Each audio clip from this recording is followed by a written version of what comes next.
To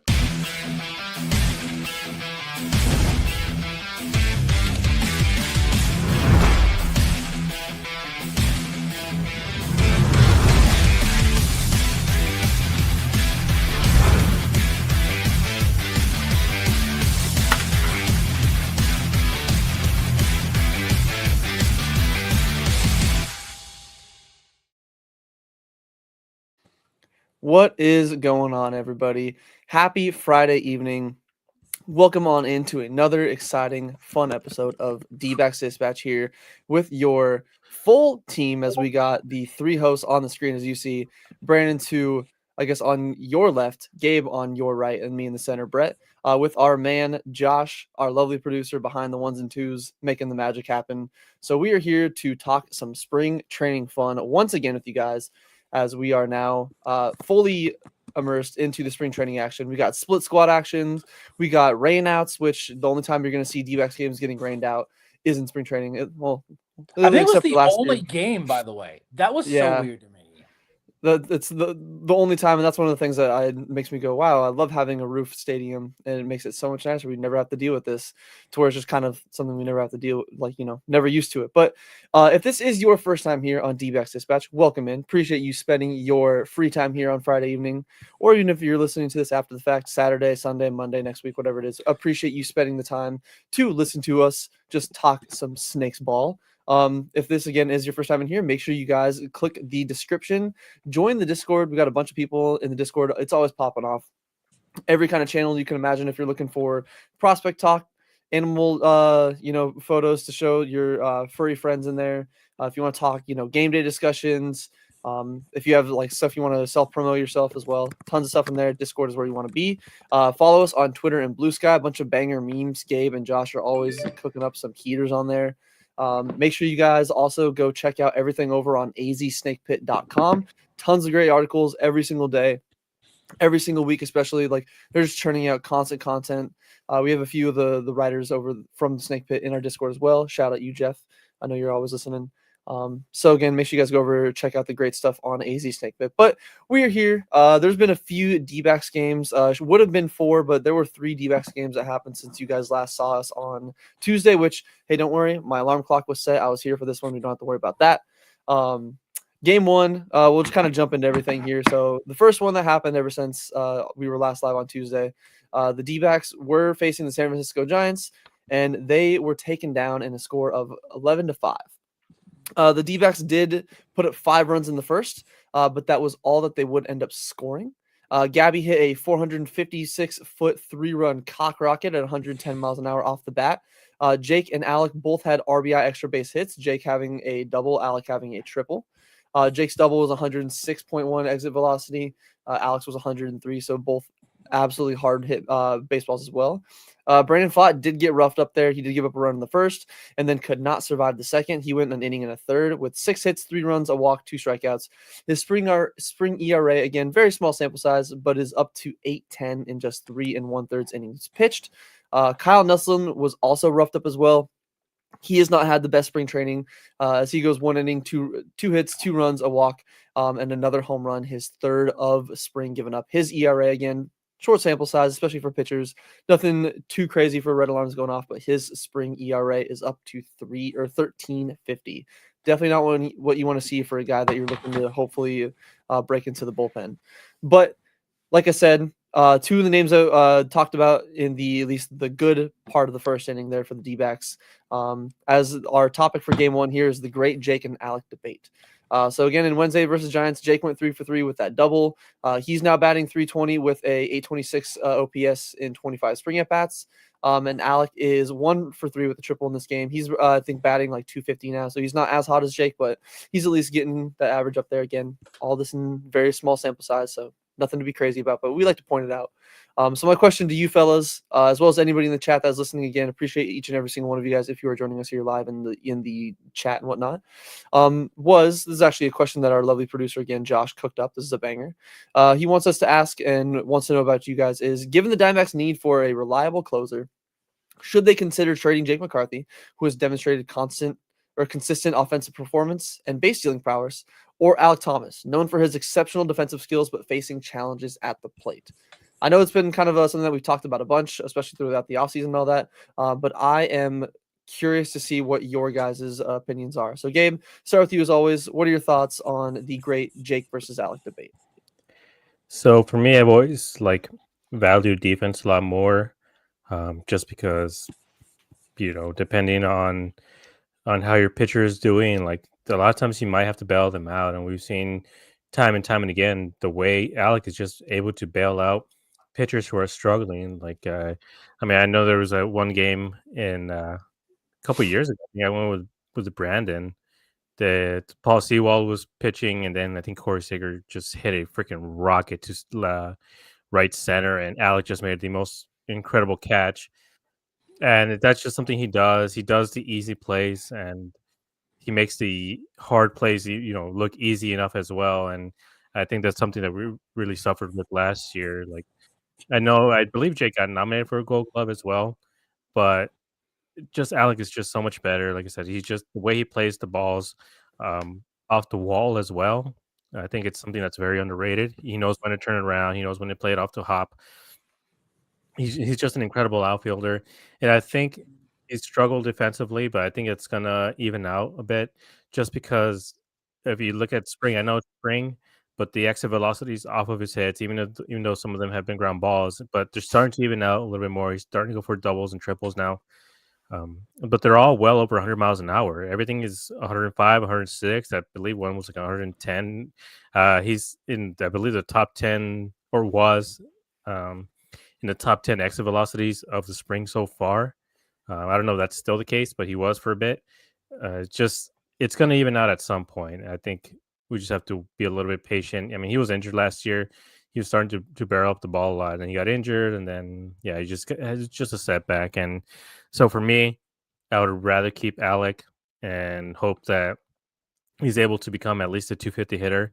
We don't need him to be Barry Bonds, but we just need somebody who's able to patrol center field and just make it a steel trap back there and just make it impossible for anything to fall down. And some of this bullpen can be a little bit fly ball reliant. So having him out there is going to help out this team a lot. And I love Jake, but he's also, I believe, coming into his age 28 season opposed to Alec coming into his age 25 season. So I think you would prefer to have the youth in this case because, again, he's not in his prime technically yet. So again, I would prefer Alec, and then if we get a closer like Helsley or whatever. So I mean, like I said, sometimes you got to let go of your darlings to get a guy like that. So we were able to get Helsley or any other closer for Jake or even for Alec. It's going to hurt, but we saw the future the other day. There's Drew Jones, so it's not like this team is going to be lacking in center fielders anytime soon. Yeah, speaking of that Alec catch, I believe it was actually Semien that hit that ball in center field that he made that great catch. But we're we're always just forever going to be triggered with Paul Sewald and Corey Seager. It's going to be burning into our brains probably even until I'm 70. But you do make a good point. Obviously, Jake, still a great player, has shown a little more consistency. But even in those clips that our lovely producer Josh was playing, you can definitely see that Alec just has a little bit more pop in the bat. It seems like when he can barrel it up, even if he's hitting it in the ground, he's hitting it super hard.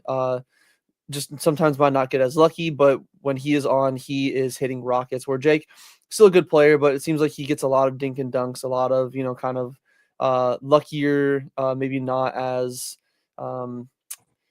expected batting average on one of those stats would probably be a little bit lower on a lot of the hits that he gets.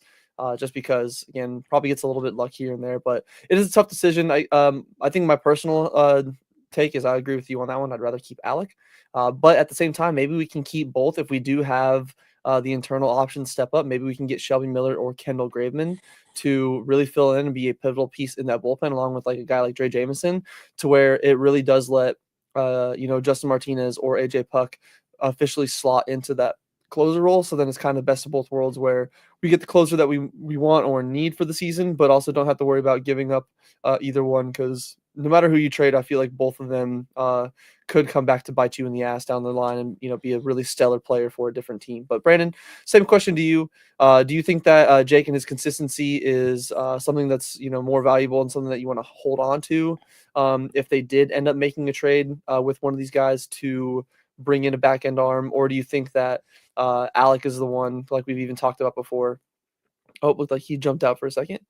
I guess I can keep going on here, but once he gets back in, I'll ask him the same thing. There we go. He's back in. Do you think it's Alec, him and his glove, as we've said before? I can't hear you guys. Wait.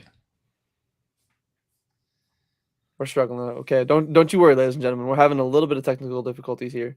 It is, again, it's one of those where we talked about it a bunch in the offseason. It is curious to me, especially hearing, apparently, I think Gambo said on the whatever radio show that I always forget the name, what Arizona Sports, something like that. He was saying that apparently the D-backs aren't done making offseason moves, so maybe this could be something like that. Like maybe they're still looking for a little bit of additional bullpen help. Again, it seems like that's with even adding Shelby Miller pretty early/late into the offseason, going into spring training, and then even adding like Kendall Graveman. Seems like they're always willing to kind of see what they can get out of everybody, see what the most they can get in those positional battles, especially out of the bullpen, because even like I said, Kyle Nelson and Kyle Backus, I know their lefties are a little bit different than and like they're pitchers rather than outfielders with Jake and Alec. There's always going to be a positional battle that they're going to want to have these players push their absolute best to. They want to see exactly what they can do in battle, and maybe the competition kind of brings out the best in them. So I guess while we wait for Brandon to get in here, any other maybe things that might be overlooked a little bit with one of these guys' games, like maybe there's something with Jake, like I know obviously you said he's a little bit older, and then Alec, like do you think he can fully figure it out? Oh, there he is. All right, Brandon, can you hear us? We good to go? Yes, can you hear me? We can hear you, good sir. Okay. We are all good. All right, so kind of same question to you. Obviously, I don't know if you heard it at the very end there before. You're having a few issues. Do you think that Jake and his consistency is a little bit more needed for this team in their future, or do you think that Alec's defense is going to be kind of what keeps him around, especially what we've seen him do, or do you think there's a world where we can kind of keep both of them and let the internal options be our saving grace for the bullpen? For me, it depends on who are we trying to get. Like, are we trying to get someone like Pete Fairbanks?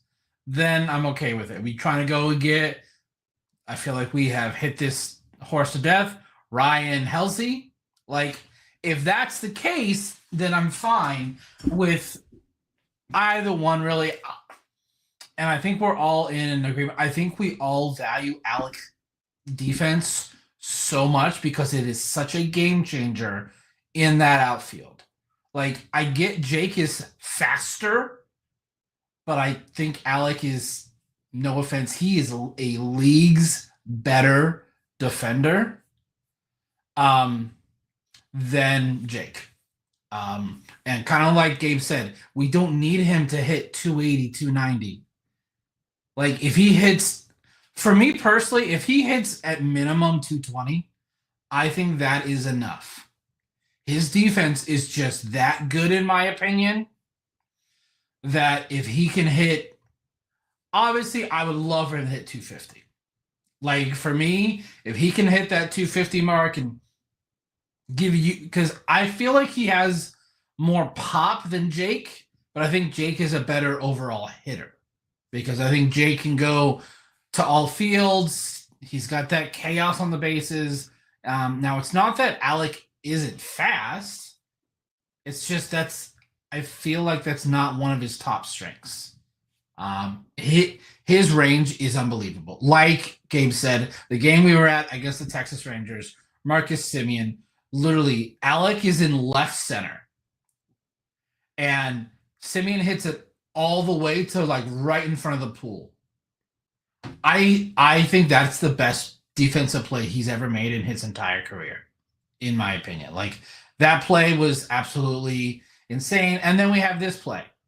The play that most people, when they think Alec Thomas, they think 2023 NLCS, taking the ride of his life.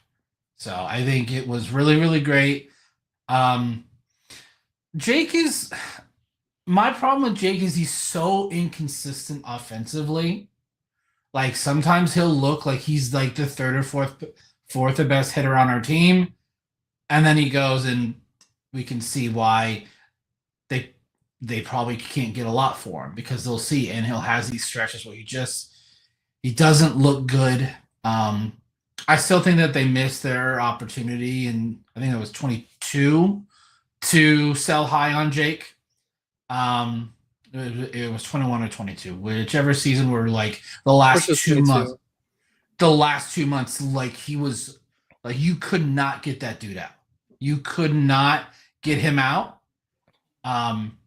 So I don't know. Like I want to keep both, to be honest, because I like our internal options. You got J Mart, you got Ginkle, you got Puck, and the name we all keep forgetting because he hasn't pitched in a year and a half is Dre Jameson. Everybody, Dre Jameson might actually be the best out of all of them, which is so crazy to think about. Like from what we've seen in spring, Dre is ready to go. Dre is so ready to go. That's my pick. Don't trade either. There's literally an entire song made out of about it about forgot about Dre, and we all forgot about Dre. Yeah, so I have a couple of things about that. I mean, the first part, I believe Red Sox Nation, she mentions that she feels that Alec and Corbin are more in tune with each other, which I 100% agree with. I think there's a lot of issues with that, especially at this around August or so in September. There's a lot of balls hit to the wall that Jake would just barrel into the wall and they would score runs or whatever. And it just seemed like they were all out of sorts and Jake would just, go in head first to any ball around him. Like I said, like he just doesn't have the same awareness as Alec to know when to turn around to play it off a hop or off the wall. And it seemed like maybe the other outfielders like Gurriel and Corbin didn't know either. So they both would try to back up the play, but then you would see the ball bounce off the wall and Jake would be, stuck on the wall because he just barreled into it. And then the ball would just roll halfway through center field and then finally they picked it up and it would be a triple. And I think with Alec, if he doesn't think he's going to get a play off of it and he's going to take a weird hop, it seems like they all know. I don't know if he says something or there's a certain signal that he throws out to let them know, hey, I'm not getting this. And they all seem to be aware of that. And so I think there's a certain chemistry and they all play with each other out there to the point where it just seems like they know where everybody is at every certain moment. So I don't know, maybe Jake is just quieter. So they don't hear him calling people off or whatever it is.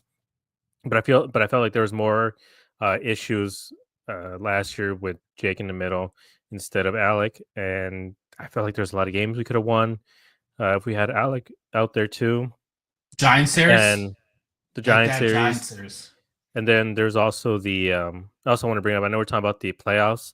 For me, one of his big plays, I believe he came in as a pinch runner in the game against Milwaukee when Longo, he had a double and Alec just took off like right off the bat. You can see like the low view on him, like just crossing third base and just that was against the Phillies. That was in the NLCS. The clip of in the bases where you see him. Yeah, he was at home. Might have had it been twice then, because I remember it being Milwaukee, but obviously I could be misremembering. It could be the I think you could be correct, honestly. It could be both, but yeah, it's just like I said, I'd rather have the defense. I think we have enough firepower that we can put up with Alex, so-called lack of defense. But I mean, he takes really good pitches as well. It's not like he's a complete zero out there either. Yeah, I fully agree. It'll be kind of a fun thing, obviously, as we get closer and closer to spring or opening day, as we I believe are less than 20 days, or we're actually about 20 days away from spring training. Yes, on the 27th of this month, we have real baseball starting. Hope to see you guys there because I know I'll be there. But speaking of some positional battles, topic 2 that we had here for game 1, whose Kyle is it anyway? As both left-handed options, there aren't many. Obviously, we got AJ Puck and we got Joe Mantiply as seemingly being the guys that are going to automatically slot in the bullpen. I mean, Puck, obviously, Mantiply, he's like the Merrill Kelly of the bullpen. He is the mainstay.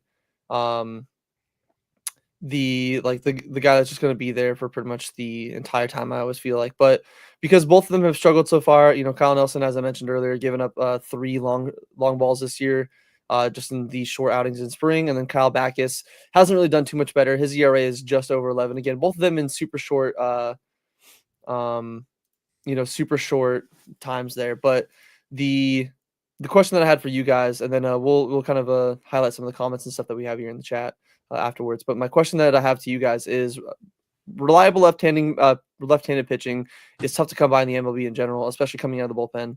With both Nelson and Backus kind of struggling so far, again, short sample size, but still struggling. Do you see either of them making the MLB pen, or are Mantiply and Puck going to be our only left-handed pen options to start the year, with maybe one of those working out their kinks in Reno and then getting a mid-season call-up? I don't think either of these guys is going to make it. Unfortunately, I think we're going to have to rely on Mantiply and Puck.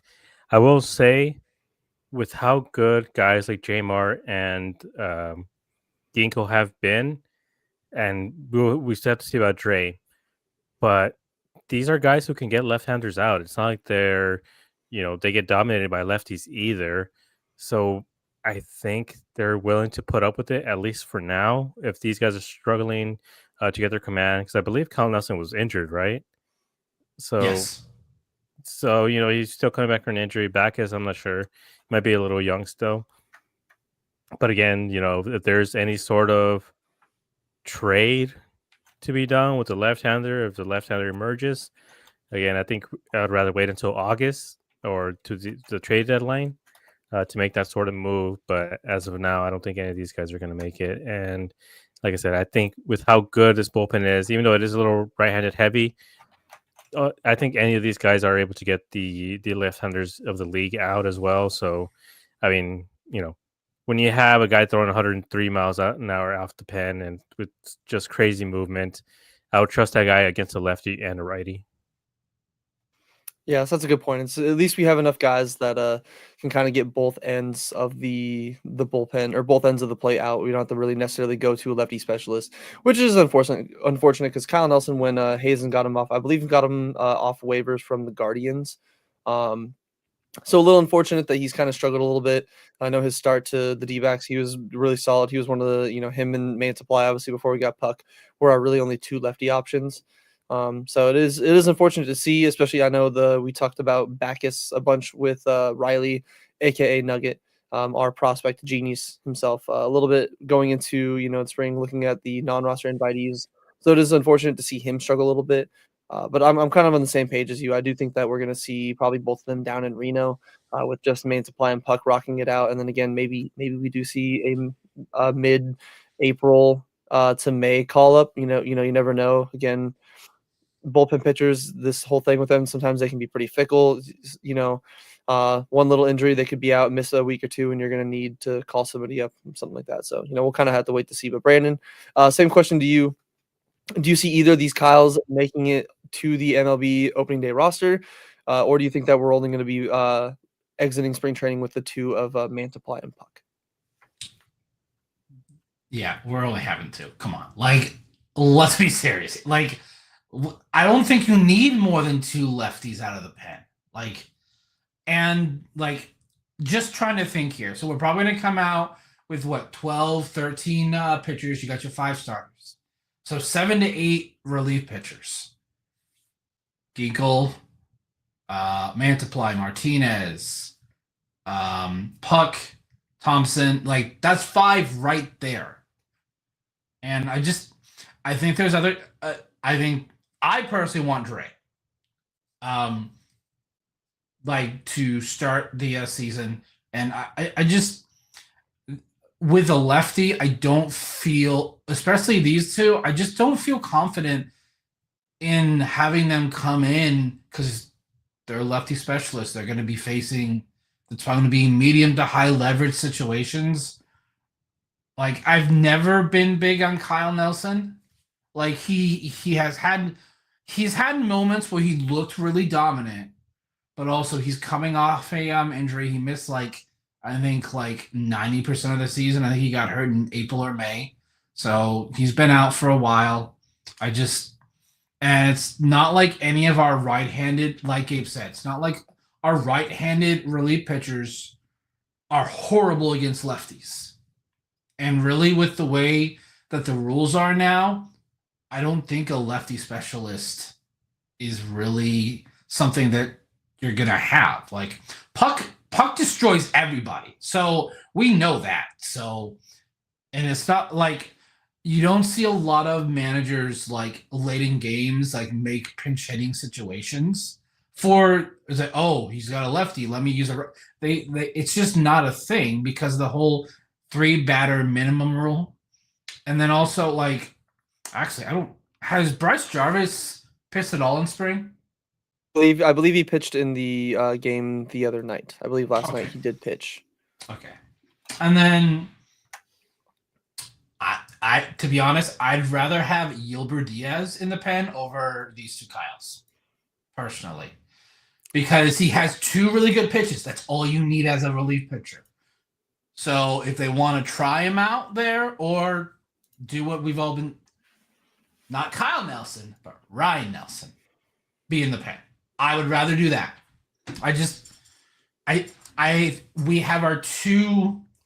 We have our high leverage guy in Puck, and then we have our medium, sometimes high leverage guy in Mantiply. So I personally get ready to learn Reno, gentlemen, because that's where you're going. Yeah, say Jarvis has pitched in 3 games so far this spring. Nothing too crazy. He does have a 6 ERA with a 2.33 WHIP. So he is definitely not making the. We have Graveman as well, and I believe he's been injured. So Yeah, and then so Shelby Miller, like Shelby, there's just he's too been many looking names. very good too. Yeah, I brought up the high leverage guys, or the guys who I think we're going to be high leverage. So these are the righties. So these are the splits. J-Mart against lefties, he has a 221 average against with a 652 OPS. Against righties, 221 average. So it's the exact same average, which is crazy. But with the 571 OPS. So it is higher against lefties, but 652 OPS overall is incredibly low. Ginkle, 259 average and 709 OPS against lefties. Against righties, 253 with a 674 OPS. Dre, 267 against lefties with the 712 OPS. And against righties, 253 average and 795 OPS. So overall, these are incredibly low numbers for guys who are going to be facing. And like Brandon said, this isn't just like a lefty specialist anymore. You're going to have to face lefties or righties depending on the 3 batter minimum rule. So these guys have shown that they're able to get out lefties and righties. So I don't think there's a reason why we need to bring in a guy like Kyle Nelson or Backus, who I believe don't throw over 92 or 93 miles an hour from the left side either. So if these guys are showing again that they're able to dominate lefties, and I don't see a point to either of them being, a primary target. Like again, we have Graveman, we still have Shelby, like we still have guys in the bullpen that can pick up the slack. Yeah, say even as Jeff's saying too, especially kind of saying on the bullpen topic, that Shelby has a leg up over Jameson since Jameson has options, and if Shelby doesn't make the roster, he can opt out, which he will, which is a good point. If Miller, especially because with the Dre having like 500 something days in between facing batters, I wouldn't be surprised if they do want to give him a little bit more time to kind of face a few more batters, really get his confidence and some of his arm built back up. Not like I feel like he's gonna get hurt, but still one of those where it's. Good point is if the guy has options, one guy doesn't, and they're both basically playing the same, maybe you go with the guy on the MLB roster that doesn't have options because you can always cut him if he's not doing too good and then bring up the young guy and still have other options and all that. Bringing up some other comments as well in the chat. Kind of going back to the Alec and Jake debate. Sounds like Oscar isn't as impressed maybe by that Alec catch against Marcus Semien in the Rangers, as Oscar saying that catch had like a 70% catch probability, which is a fair point, but maybe with Jake McCarthy, he's that 30%. That's the whole point with it is Alec at least makes that play where Jake possibly doesn't. But again, we would never know because it's hard to see the exact same play replicated in a sport like baseball too often. And then another question that Red Sox Nation had earlier in the chat, they did ask, was the giveaway done ever? We did announce the winner on our last YouTube or our last podcast on Tuesday. We did have the giveaway wheel. It did pick, I believe, somebody on YouTube, which I'm not sure if they've reached out to us yet to give us information. So I'll have to give another reminder on if you have that that user's name down. And if not, we can try to reach out to them personally and get that information, because we do want to give them their giveaways, and we don't want to have to redo it. I mean, worst case, if we redo it, then everyone else gets another shot. But the giveaway winner was chosen, and Corbin Barrels, you're absolutely correct. Gabe does know ball. Gabe knows. JKen0981. Thank you, JKen0981. If you're listening, reach out to us. Maybe leave like a YouTube comment, even if you don't know how to like email us or whatnot. Be like, hey, I won. How do I get my items? All that. Just let us know. I agree, Josh. That's treasonous comments here from our man Oscar. Especially, I'm not even going to highlight his other comment here. Please don't. We can just absolutely mute him, because if we say those words, it's going to bring out the worst kind of fans imaginable in the baseball space. But moving on into game 2, obviously game 1, like I said, the D-backs did lose. Game 2, this one, there were 2 games in one day, technically, as they did have a little split squad action. Both of their games were night games, which is always fun. Even in spring training, it's nice to see some night games. I believe usually those are the game of the days, or at least one of them is, so it's free. The rare time you actually get to watch some D-back spring training ball on TV. The first one, they did lose against the Guardians. They lost 4-0. They were shut out. Ryan Nelson looked pretty solid. He went 2 1/3. He was obviously the losing pitcher in this because the offense didn't give him anything, but he went 2 1/3 with 3 hits, 1 run, 1 home run, and 3 strikeouts. He's looked pretty solid in his short time in spring training so far here in 2025. He has a 2.08 ERA in 4 1/3 innings pitched with 1.38 whip. Christian Mena looked really solid as well. He went 2 innings, 1 hit, 3 strikeouts. Christian Montes de Oca, he looked pretty solid as well. Went 1 2/3, 1 hit, 3 Ks. He has a 1.93 ERA, so maybe a dude that could maybe be a rising name in the D-back system. 1.93 ERA in 4 2/3 innings pitched in spring with a 1.29 whip. And then Ildemaro Vargas was one of the few names that at least stuck out on the offensive side. Again, when you get shut out, there's not too much that's going to kind of stick out to many people. He went 1 for 3. He is now hitting .333 with 2 homers, 5 RBI, and 11.05 OPS in just his 21 spring training at bats. A little bit more on Vargas, we'll get to in a little bit here. But topic number 1, or at least I guess the topic that we had for this game, game number 1 of the split squad from last night's games. We're going Nellyville. We're sticking with some Nelly. So with Fott struggling in his few outings and Monty yet to make his spring training debut, which hopefully we'll see in the next few days, is Ryan, again, albeit less than 5 innings pitched in spring training, small sample, but is Ryan making a strong case for his name to be the one called for in the 5th rotation spot come opening day? So I guess, I mean, it's spring, so the actual ERAs and stuff don't matter as much as they normally would. But I highlighted this the last, or when did he pitch? Wednesday or yesterday? Yes, He pitched yesterday. Okay, so then I highlighted the fact that he was only giving up singles, but they were very hard singles. A lot of those pitches Fott pitched on. Fott, Wednesday, he pitched right? Wednesday against the Giants. Yeah, Correct. so a lot of those balls were coming off 105 plus off the bat. There were singles, but they were still 105. And it was off of everything. It was off the fastballs, off of the split. It was, I think one was a changeup that he just left down the middle, but they were all very, very hard hit. And I think that's something that Pod has always struggled with. I mean, since he was in the minors, it's just he has such a heavy ball, I guess. Just the fact that if somebody makes good contact, then they hit it incredibly hard. For the most part, he was able to keep it down on the ground.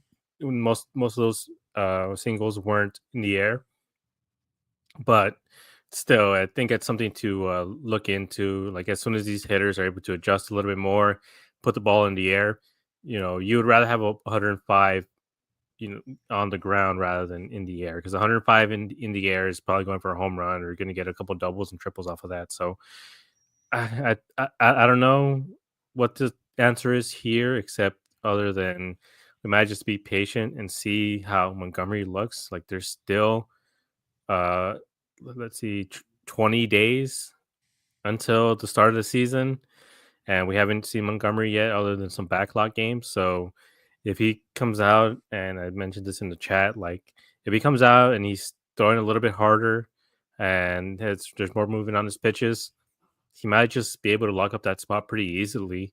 And then both Ryan and Fott have to battle it out. And as of right now, Ryan seems to be the front runner. He does throw harder. The issue with Ryan is that he's mostly a two-pitch pitcher, so he unfortunately kind of is best served in the bullpen. Although I truly don't know what the answer is here. I don't envy Torey and Mike Hazen on these situations, because you don't want to move Ryan up and down from the bullpen to a starting position. Then that's how you end up with injuries, like guys like Dre Jamison, because he was up and down, and same with Fott. Fott, I think, is too good to be just down in Reno, and I think he's not a relief pitcher either. So I don't know. I think that with the way it's looking, unless Montgomery looks exactly the way he did last year, I think he just has the spot kind of secured. Yes, like you said with spring, there's still 20 days, so that we're so back. We've never been more back. It's so over. It's never been more over. That's literally just going to be the case for so many of these pitchers every single time they have an outing. Such small sample sizes where they could easily win a spot or lose a spot, and then win that spot or lose that spot right back the very next week. So it's going to be something that we kind of get to watch as we go along. But Brandon, same question to you. Do you think that Nelson has, at least so far, again in the short spring with Monty still yet to make his debut and fought in his struggles in his only 2 starts? Do you think that Nelson so far, at least if we're looking at the race as of today here on March 7th at 9:08 p.m., do you think that he is the front runner in the race currently? I don't think there is one. I think we have not seen enough. And until we see Monty pitch, I don't think it's fair to really compare these three. Now, I think it's Monty's to lose, though. I think they want it. They want Monty to be that number 5 starter. There's a reason they signed him, because he is a good pitcher. I hate to say it, career-wise, he is better than Fott. Last season definitely wasn't. Fott was our literally only pitcher that seemed to be out there every 5th day. And kind of like Gabe said, Nelson really has 2 pitches, which is not what you want to see from a starter, but it's a good thing to have for a relief pitcher. So what I would personally do, and Jeff kind of brings it up here, Grayson Rodriguez, Lucas Hill, and it's actually George Kirby. All 3 of them are going to miss opening day. How long, or has Baltimore, New York, and Seattle, have they called Mike Hazen and asked about Jordan Montgomery? Because that's the one guy that, if you can trade him, it fixes a lot of what we're kind of thinking. Because then you can have Fott as the number 5 and you put Ryan as the starter. If they don't, Ryan in the bullpen. If they don't end up trading Monty, what I think they will do, I've said it before, Monty will be the number 5 starter, and Fott, because he has options, will go to Reno. I don't like it. I think it's not a good move for his development, because he's not going to be facing top tier competition. Like, he has been used to being at this level for a year and a half? Like, he pitched half in 23, really, and then a full season of 24. So, and I've been this way all off season. Mine was trade Montgomery. Gabe was like, let's wait and see. Because of his prior history, we've seen that he is a good pitcher. I don't know. Like, I just feel like if they want to improve this team, trading Montgomery is the way to go. I love Brandon Fott. Like, he what he showed last year, being the guy every fifth day, was a big thing for me. Yes, it's definitely. I'm still on the train with Gabe. I don't want to see Monty traded necessarily. I'd rather keep. Again, they at least have options. It would suck. It obviously would be terrible. I don't want to see Fott or Nelson necessarily in Reno, but I think that in the long run, it would just be probably better for the team to, like, especially if Monty can be back to his 2023 kind of success. I think it's better just because you have a nice balance. You got 2 lefties, 3 righties in the rotation. And again, there's a reason why we signed him to the extension, why we were all so hyped. I remember literally twerking and throwing that ass back when we signed Monty because of how hyped I was to have that dude. I did it here. Go look at the video back when it happened. It was a fun time here on Dbacks Dispatch. Before So we I, had to I deal yeah, I with it kind in of want to reality. like talk about Jeff's comment as well. So Grayson Rodriguez is with the Orioles and Luis Hill is with the Yankees. Those are 2 teams that could be in the World Series. Do you want a healthy Montgomery in the World Series against your team? Because the D-backs make it, I don't feel happy about that. Like, they still have Rodon, they have Garrett Cole, and if they have Monty on there in a short series, a 7-game series, I mean, it's going to be pretty difficult. I think it's going to end up being like whoever just has more firepower at the end of the day. Same with the Orioles, although the Orioles, I think, because of their They lack need of to moves, score in the postseason before we even say yeah, go make the World but Series. but they're still a very good young team. They That's are. kind They of their are. issue. That they're a very young team. I think their average age was like 24 last year or something like that. So, uh, like I said, I think for those 2 teams, I wouldn't make this trade just because of the possibility they could improve enough to make it to the World Series and make it to the playoffs and everything. So I wouldn't want to face them, especially if Montgomery's on there. But maybe for Kirby, I mean, Mariners, I think they didn't do any real moves either. Justin So Turner blasted them the other day for yeah, He Justin did. Turner, no, for them not doing anything, they have a great pitching staff over there, and George Kirby is, a Cy Young candidate every single year. And replacing him with Monty, I think it's going to be a downgrade, but it's enough to get them through most of the season. So I wouldn't feel bad about that sort of trade. But again, I would rather have 2 lefties and 3 righties. And Montgomery, I believe, even said you don't get through the full season with your 5 starting pitchers. At some point, one of these guys is going to go down. And we've seen with Merrill Kelly his issues with cramping as soon as it gets hot in Chase Field. We still haven't had any word about them fixing the AC properly. So It's he been at might least end some up positive cramping. news with the bill that we can touch Yeah. on in a future Yeah.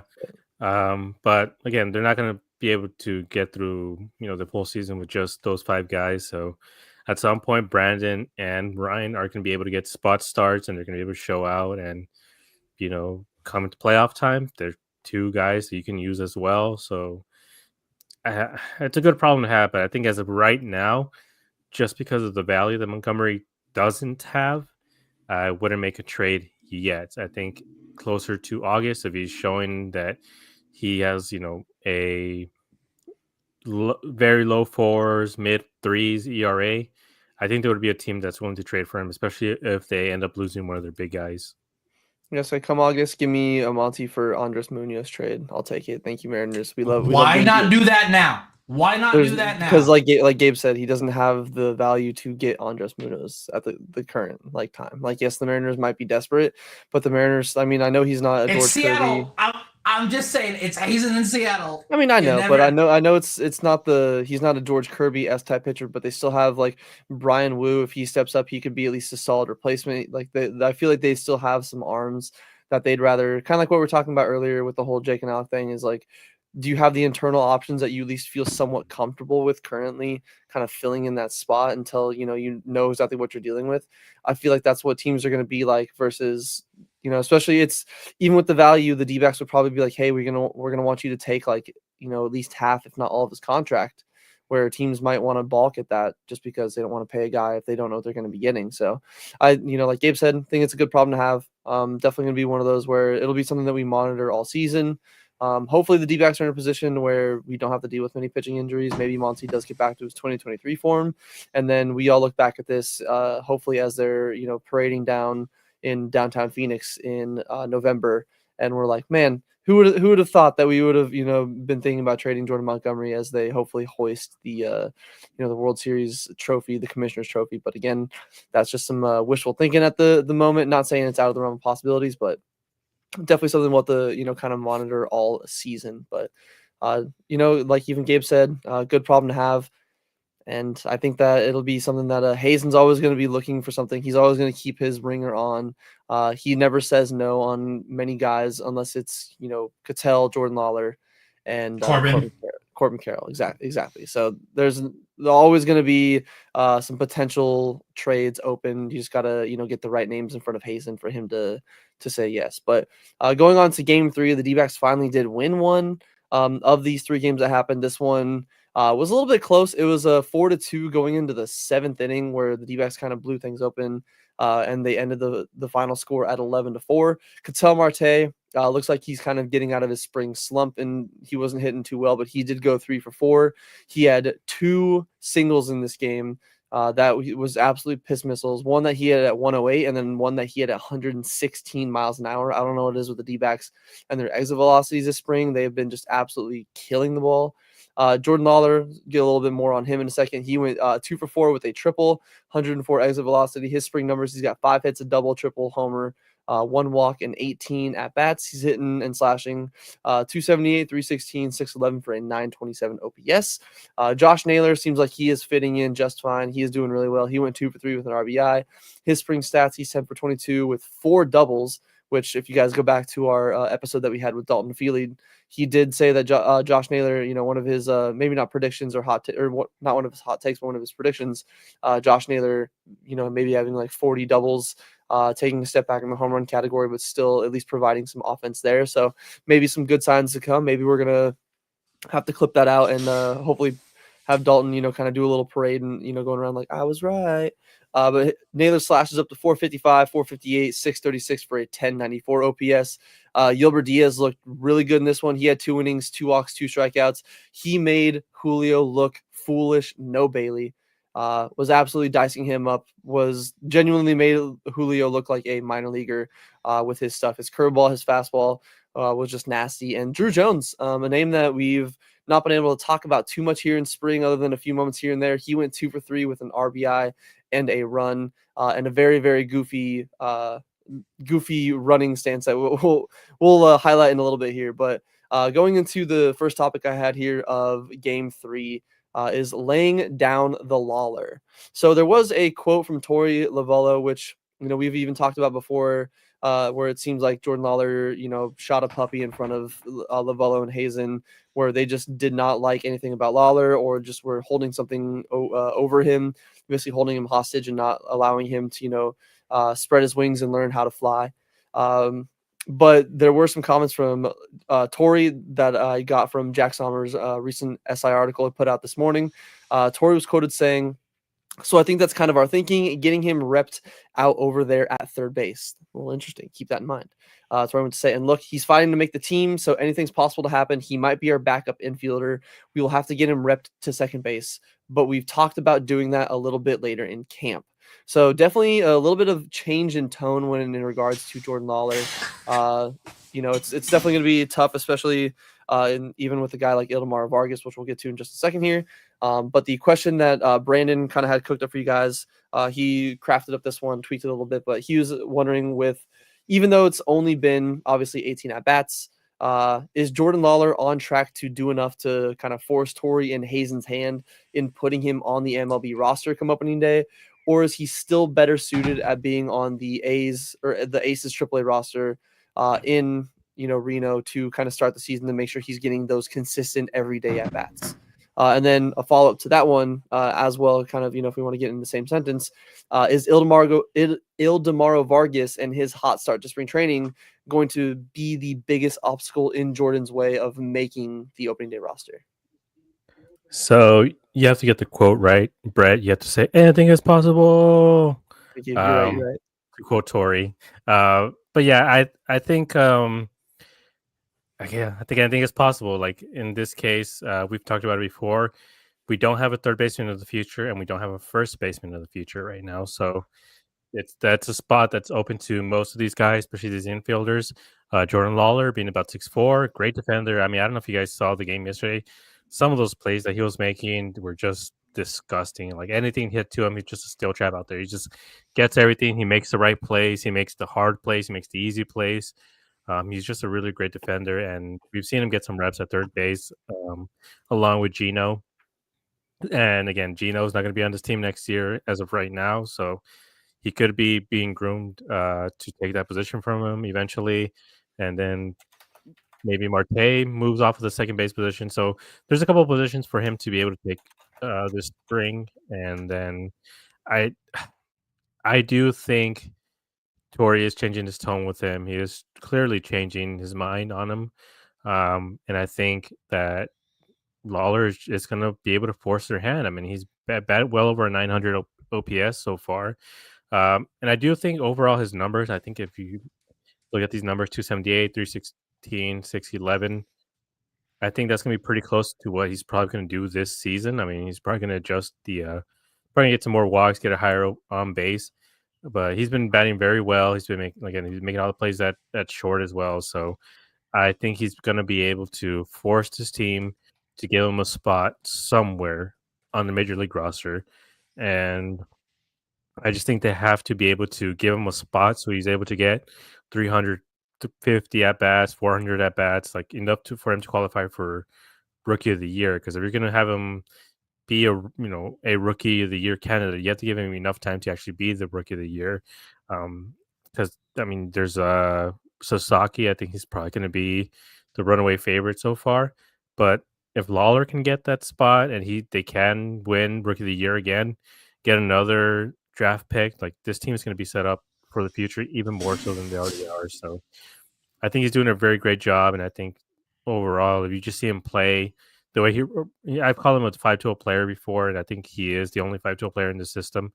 And him and Drew Jones, that we can get to a little bit later, but the way he runs, the way he takes his bases, and the defense and the power and everything else that he has, I think he's going to be able to force his way onto this team. And in terms of Vargas, I would give it a couple more weeks, maybe, just because I said earlier, he played winter ball, so he's more ready than a lot of these guys are.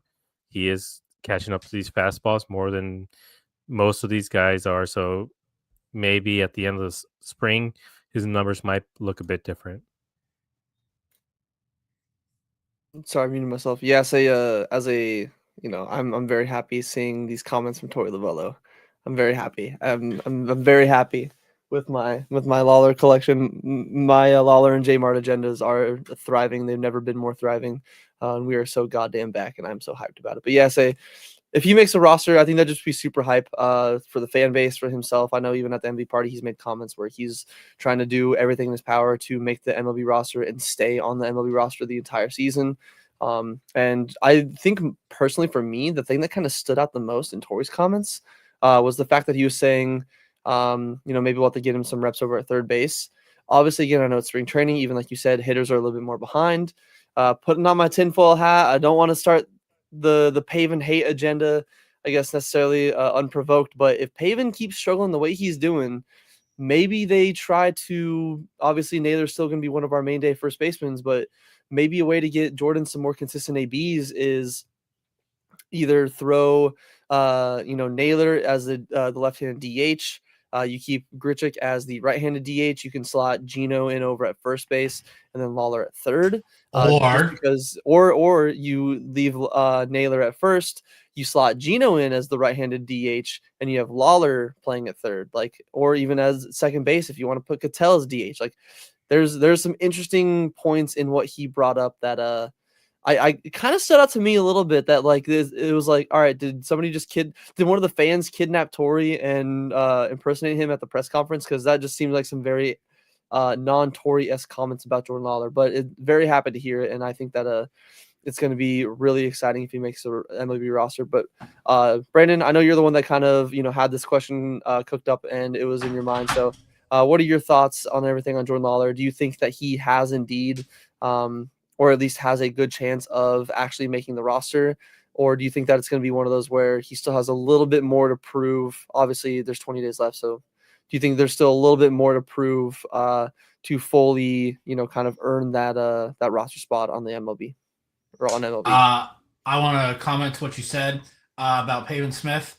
What about Trey Mancini? He's looked decent. He can play first base. He can play DH. So that's something for everyone to think about. Because I'd rather, no offense to Gino. When was the last time Gino played first base? And has there been any reports that he's been taking ground balls at first? So it's just the one thing. But I've been the way Lawlar played last night, I was like, wow, he looked so good, made great plays on defense. There was a ball hit up the middle that Garrett Hampson made a fantastic diving play at, and Lawlar just comes out of nowhere to get the out at second to complete the play. So, oh no, what are we gonna do? I say apparently he's never actually played first base. He's only been a DH, a shortstop. He was a shortstop a little bit in Detroit. Same with the Reds, but it was basically third base, shortstop, and DH. So I guess the first base option is probably not on the table. So I think we all suggested it because he plays third base, so we figured can't be that hard to transition over. But if he didn't do anything this offseason with it, or he hasn't done anything in spring, I really don't want him over there at first base, personally. But this freaking comment from Torey, I'm like, you finally are getting over the fact that he made one mistake in 2023. I can understand you kind of holding it against him early on in 24, but he didn't play. You gotta give him a chance, and it looks like he is, and Lawlar is proving that he is worthy of that. He's just I love it. I love that comment. It's such a great comment. But no, Lawlar, I like the idea of kind of what we said. He becomes the utility infielder. He can play third, short, and in the quote said, maybe they give him reps at second and give Cattell either a day off or have him DH. I want to make sure that we have a backup first baseman on, an actual first baseman, whether that's Pavin or Trey Mancini. I know Vargas can play first base, but it's not what he's done most of his career. That's why I would rather it be Pavin or Trey Mancini there. So, and the whole thing with Vargas, I think it's between Vargas and Garrett Hampson, personally, for that utility spot. I think they both have played really, really well. And the fact is, Hampson can also play center field. So he also, late inning, pitch run, chaos, Dbacks, I feel like Hampson just fits better for that. So I really, really, really hope Lawlar does. I just want them to give him a chance. Don't be nope, he's going to Reno. I'm glad that we had this comment come out from the Jack Summers article. They are giving him an opportunity. And he's only had one, I would say, bad defensive play. And it wasn't really his fault. The pitcher just didn't get over in time. But from all things, he's done really, really well. So. Yeah, so it's definitely been nice to see. Even like Gabe said, I didn't get a chance. I was at a concert last night, so I didn't get a chance to actually watch the game. So I'll have to kind of go back and see some of the highlights of Jordan Lawlar defensively. But that is something that we've even mentioned. That's one of the reasons why he was drafted so highly, even out of high school, taking number 6 overall in the 2021 draft, is his speed. He's got a 70 grade speed. His defense, he's got a killer arm. He has great range. More about that clip right there in that middle right there that we'll get to in a second. But he's got great range. It just seems like, I think he's going to be a superstar. This is the reason why, after the Perdomo extension, people were talking about trading him, in the nicest way possible. Stephen A. Smith quote, what is it? Stay off the weed. damn weed. Like we're not trading Jordan Lawlar. Like this dude has got superstar potential in the making. Pairing him up with guys like Corbin Cattell for the next like 5-6+ years, he's going to be lethal. So definitely some great comments. Definitely a nice turn and change of pace considering how it seemed like the team thought of him previously, and it'll be fun, especially if he can, maybe not be one of the first cuts in spring, and he can actually be. Also, does look like his stance is a little bit different. I know there's a viral tweet that happened where it's like, it's like, wonder what guys are thinking about, and then it's like the tweet about it's like Jordan Lawler's stance looks a little bit more open than it did last year. Just funny things like that only baseball fans kind of pay attention to because we're a little bit tistic. We like to pay attention to basically every little thing we possibly can. He's only 22. I think to a certain extent, maybe just because we drafted him in 21, and with how crappy that year was, we just focused so much on the future. And at that point, I remember everyone was so focused on guys like Corbin Carroll and Alec Thomas, Stone Garrett, Jake McCarthy. Like we're all looking towards the future rather than look at the team we had at that point. And he's so young. He's only 22. He turns 23 midway through the season.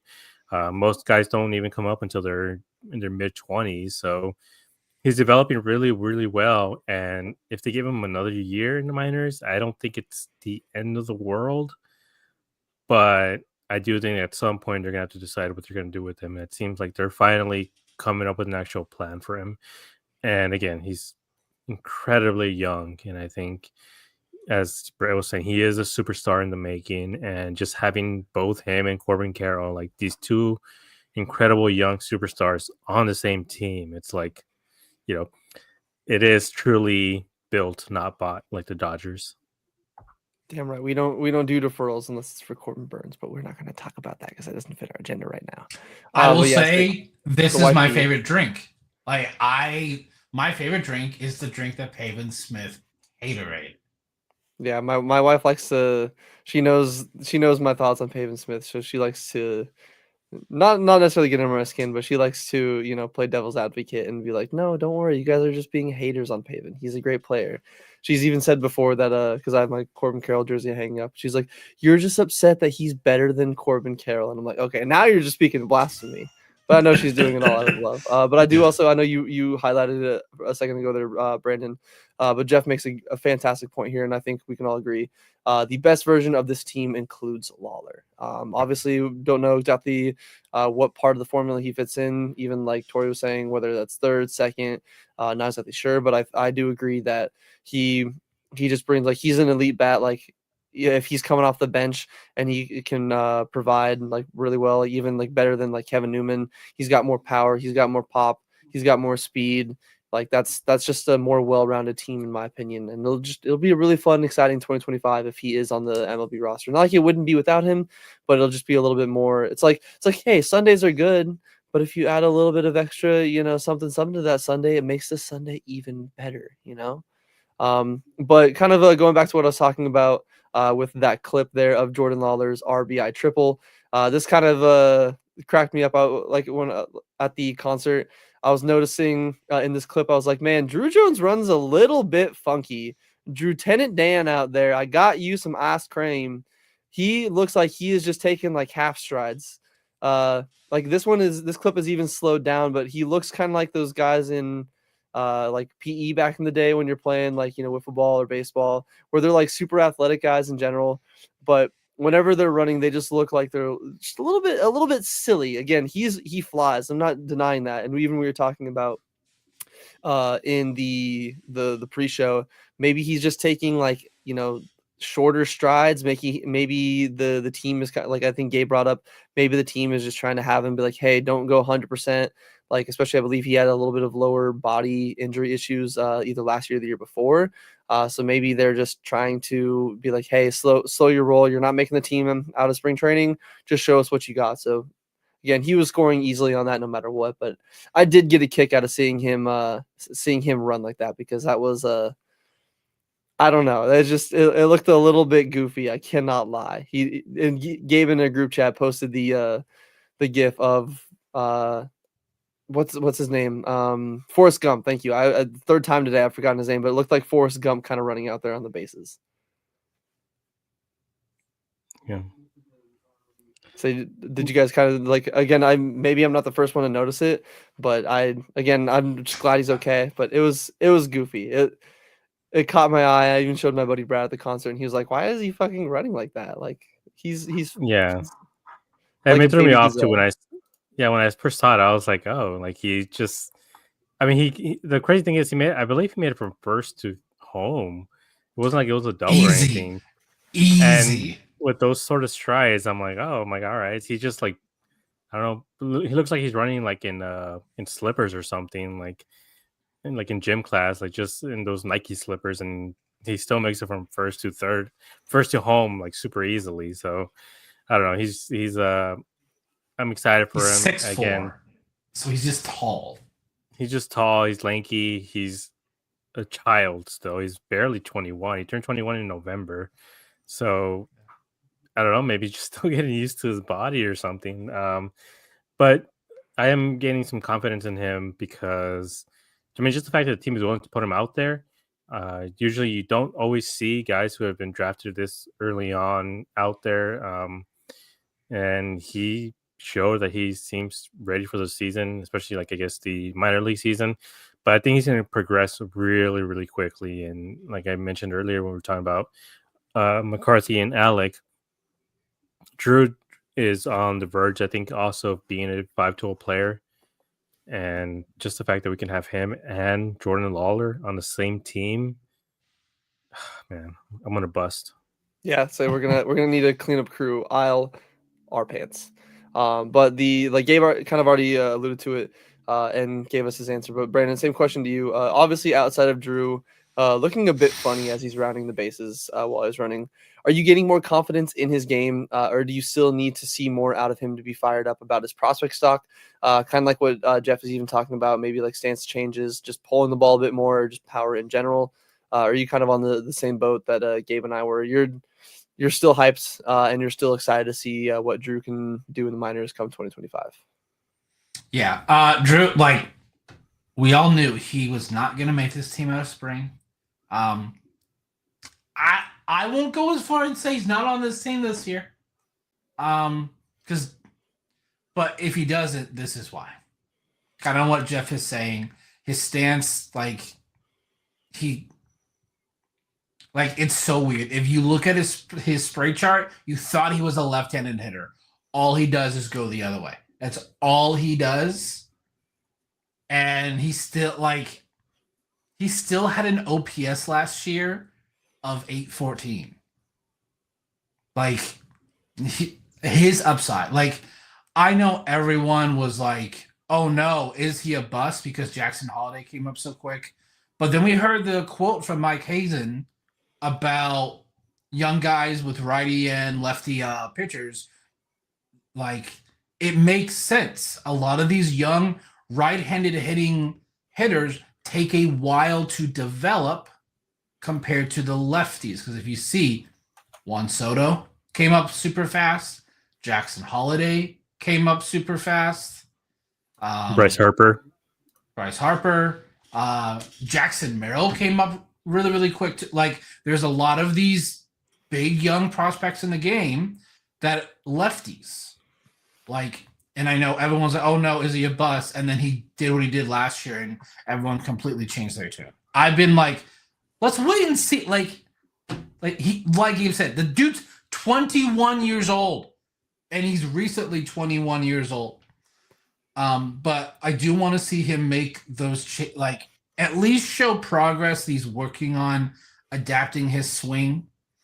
Because if he can fix that and if he can become a 5-tool player, just thinking of that outfield with him, Corbin Carroll, and then whoever they want to put in left, whether that's Jake or even put Alec in left, or they could put Drew in left, whoever they. I think upside wise, I think Drew probably could be a better center fielder. So I just like he's 21 years old. We don't need him in this outfield right now. Like there are so many other guys that are way like he's probably like what 5 or 6 in terms of this team's farm system in terms of a outfielder that we'll probably see first. So like we don't need him, but just show signs that you're working on fixing that swing, because that's his, like if he can fix that swing or show that he's working on it, watch out.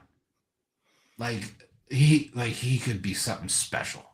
It does look like, I'm looking up the list right now. It does look like obviously has dropped a little bit. He is now currently the Dbacks number 7 overall prospect. The top 10 currently: Jordan Lawlar, Demetrio Crisantis, who we got to see in the split squad game yesterday. Slade Caldwell. The D-backs just love their under 6 foot fast lefties. Gilbert Diaz, Adrian Del Castillo at 5. Ryan Waldschmidt. I love hearing anybody with the Schmidt name as a D-back. Brings back some good memories. Drew Jones at 7. Tommy Troy 8. Yanso Luis at 9. And then Lou James Groover, which we all know him as Gino, rounding out at number 10. So definitely seen his draft stock drop a little bit. But I think that a solid showing in the minors this year, get those power numbers up, the pull numbers up, kind of bounce a little bit more throughout the stream or throughout the spray chart. As John, welcome in, John. Appreciate you joining in. This is our winner. This is our winner. So John, send us an email. Diamondbacksdispatch@gmail.com. You won the giveaway. Send us an email, and then that way we can work out the details of getting you all that great stuff that you want in the giveaway. And don't go to Dallas, John. It's spelled differently, but okay, yeah. Oh God, especially with Dallas, like they're just. I wouldn't be surprised with the way the Maverick season has been going, trading away Luka and then having Kyrie's knee explode. That entire city, I think, is Hey, Suns fans, you think you have it bad? You don't. Dallas has it worse. No. And they're still, I believe, ahead of us in the standings. But don't worry, we're not here to be sad about Suns basketball. We are here to still be psyched about the D-backs and their upcoming 2025 season. Again, appreciate everybody joining in here tonight. We do have a little bit more of split squad action tomorrow, as the D-backs, they're not just split squad in just Arizona, as they're going to Vegas to play the Sacramento, or former Oakland, now currently Sacramento A's, soon to be Las Vegas A's, which sucks so much dick for A's fans that the second that they're out of Oakland, their owner finally spends money and breaks the Eric Chavez contract record like 3 different times. Like, good for the team, sucks for the fans. That's a whole tangent we can go on. But the D-backs do have 2 games tomorrow. They will be playing here in Arizona in a split squad against the Cincinnati Reds. Looks like they're not going to have guys like Domo, Cattell, Naylor. Looks like Lawlar, like those guys. I believe they did make the trip out to Reno. So hopefully, I mean, I'm going to be there at the D-backs Reds game. Maybe you mean Vegas? Vegas, yeah, not Reno. Thank you. They did all make the trip out to Vegas, so we're going to see some split squad action. But the D-backs will take on the Reds at 1:05 p.m. And then the D-backs will also take on the A's out in Las Vegas at 2:05 p.m. And I believe that is the MLB free game of the day. So should be watchable, which will be fun. We'll get to see some more Jordan Lawlar in action, so that's going to be an absolute blast. If you do go to the D-backs and Reds game tomorrow, and you see me, I know me and the wife are going to be there tomorrow. Paven Smith's #1 fan. She's going to be in person. So we're going to be there talking some, or if you see me, feel free to come talk some Snakes ball. We'll be behind, I believe, the D-backs dugout. Going off of the SeatGeek map or wherever I got the tickets, it looked like the Reds and Guardians had their own separate dugouts. So I'm hoping, obviously, if we're facing the Reds ballpark, the Reds will be in the one that said Reds on the dugout. But I know that the Reds in their own ballpark in Cincinnati, I believe they do I think they're in the opposite one, so I'm not sure what their setup is. Either way, if you see me at the game, let me know. Say what's up. Always love talking to you guys. But we do get a little bit more D-backs action, and it seems like what Brandon's saying in our group chat, that both games are on TV. So not only do we get spoiled with one watchable D-back spring training baseball game, we get 2. And 2 is better than 1. It's not a D-backs broadcast, but it will be broadcasted with video, which is all that matters, is we get to watch it.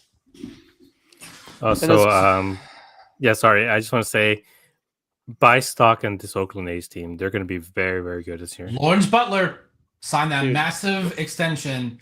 Dude killed it last year. Like, I wouldn't be surprised if dark horse wildcard team. The I one think nice they thing are about the gonna get A's to the spending wild money card. is hopefully we don't have to hear every single team, which we were guilty about it last year. Don't get me wrong. Is hopefully we don't have to hear every single team doing what Yankees fans do with every single MLB prospect and being like, all right, take my pile of trash for Mason Miller, please. Thank you. I would like Mason Miller on my team.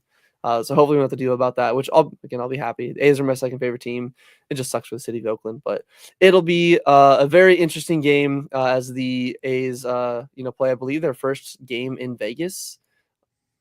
Maybe we'll see a little bit more of that in the future as they still have not broken ground on their ballpark and they only have a few more years to go. So that's going to be a very fun development that will. Yeah, there was also sorry, we get to one of the Red Sox Nation. She had a question, but I don't know if you saw the concept art.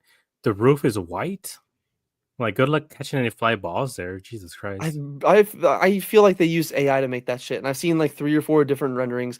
I also didn't like that because it looked like there were 5 different levels. Like, it's not like the D-backs anymore. You have like the field level, you have the 200s and the 300s. It looked like there was literally 5 different sections, which I'm like, okay, like let's be real here.